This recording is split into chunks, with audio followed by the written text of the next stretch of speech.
UTL solar लावणार आणि सबसिडीही मिळवून देणार। उपमुख्यमंत्री अजित पवार आणि केंद्रीय गृहमंत्री अमित शहांमध्ये तासभर बैठक। धनंजय मुंडेंच्या राजीनाम्याबाबत चर्चा झाली की नाही याबाबत अद्याप माहिती नाही। मंत्रिपद वाचवण्यासाठी धनंजय मुंडे यांच्याकडून लॉबिंग सुरू। काल धनंजय मुंडेंनी खासदार प्रफुल्ल पटेलांची भेट घेतली तर सुनील तटकरेंशीही फोनवरून चर्चा। पंकजा धुतल्या तांदळाची नाही, धनंजयचीही दहशत कमी करायला हवी।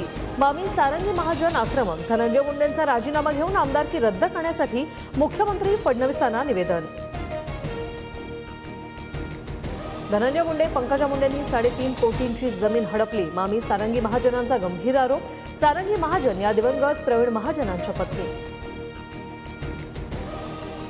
संतोष देशमुख हत्या प्रकरणात राजकारण आणून जातीय रंग देण्याचा प्रयत्न सुरू। पुरावे नसताना वाल्मिक कराड आणि धनंजय मुंडेंना अडकवलं जात आहे। ओबीसी नेते लक्ष्मण हाकेंचा आरोप। अंजली दमाने यांकडून ट्विट करत लक्ष्मण हाकेंना प्रत्युत्तर। हाकेंचे वाल्मिक कराड आणि हवेत गोळीबार करणारा कैलास फड सोबतचे फोटो दमाने यांकडून ट्विट। राज्यभरातील ग्रामपंचायतींमध्ये उद्या कामबंद आंदोलन। बीड सरपंच संतोष देशमुख हत्या प्रकरणाचा सरपंच परिषदेकडून निषेध। सत्तेत जाणार नाही, विरोधातच राहणार।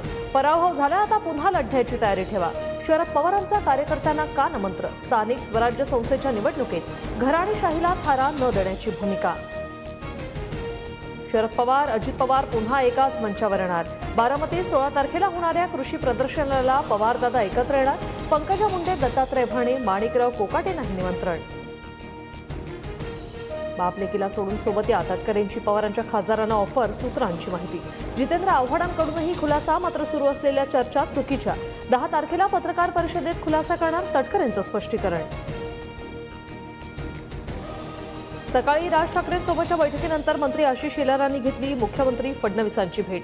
पालिका निवडणुकीत भाजप सोबत जाण्याचे राज ठाकरेंनी संकेत दिल्याची सूत्रांची माहिती। राष्ट्रवादी तालुकाध्यक्ष सचिन कुर्मी हत्या प्रकरणी 5वी अटक।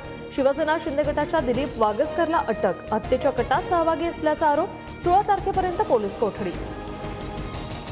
तिरुपती बालाजी मंदिरात चेंगराचेंगरी, 4 जणांचा मृत्यू तर अनेक जण जखमी।